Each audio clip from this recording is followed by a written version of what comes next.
আসসালামু আলাইকুম। কী অবস্থা সবার? আজকে দেখাবো bKash to bank NPSB transfer, money transfer যেটা বলে, ব্যাংকিং সিস্টেম রিয়েল টাইম যে ট্রান্সফার করে ওই মেথডে অনেকেই জানেন অনেকেই জানেন না। যেমন বিকাশ টু ব্যাংক অপশন থেকে যদি আপনি ব্যাংকে টাকা পাঠান, যে কোনো ব্যাংকে, তার 1,000 টাকায় 12 টাকা প্লাস দিতে হইতেছে, 12 টাকা 50 পয়সা। এটা একটা হিডেন আছে যেটা অনেকেই জানে অনেকেই জানে না। আপনি এখানে এনপিএসবি লিখবেন, চলে আসবে এই অপশনটা। এরপর এখানে আপনার ব্যাংক নাম্বার দিবেন, নাম দিবেন, রেফারেন্স দিবেন, যেগুলো আছে আর কি ব্যাংকের ইনফরমেশন, প্রত্যেকটা ব্যাংকের আছে। ফেস ভেরিফাই হিসাবে যার বিকাশ অ্যাকাউন্ট তার ফেস ভেরিফাই হিসাবে দিবেন। তো দেওয়া হয়ে গেলে কত টাকা পাঠাবেন, আপনার সব কিছু ঠিক থাকলে সেই অ্যামাউন্টটা তুলে ধরবেন এখানে। যেমন আমি দিচ্ছি, কিন্তু আমারটা নিতেছে না।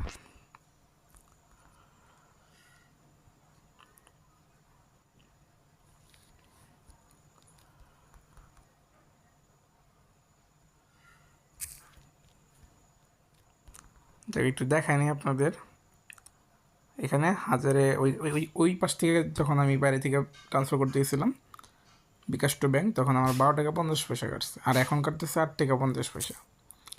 এইটাই হলো ডিফারেন্স, অনেক টাকা এখানে গ্যাপ আছে। তো এটা এখান থেকে পাঠাইলে আপনার সুবিধাটা বেশি, টাকা কম কাটতেছে। তো আমি কত দিব, 40 দিয়ে দেখি যায় নাকি। নিতেছে না, 30 দিলাম তো হবে না, মনে হয় আমার লিমিট নাই। 20 নিছে। সব কিছু ঠিক থাকলে পিন দেওয়ার পরে কনফার্ম করে দিবেন। তো আমি আমার ব্যাংকে ট্রান্সফার করে দিলাম।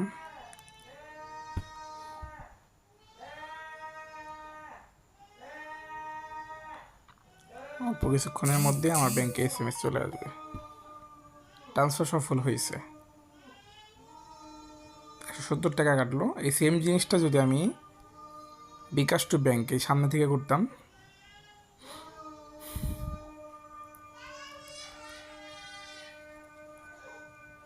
তো এখানে আমার 250 টাকা কাটতো। কত টাকা সেভ হয়ে যাচ্ছে।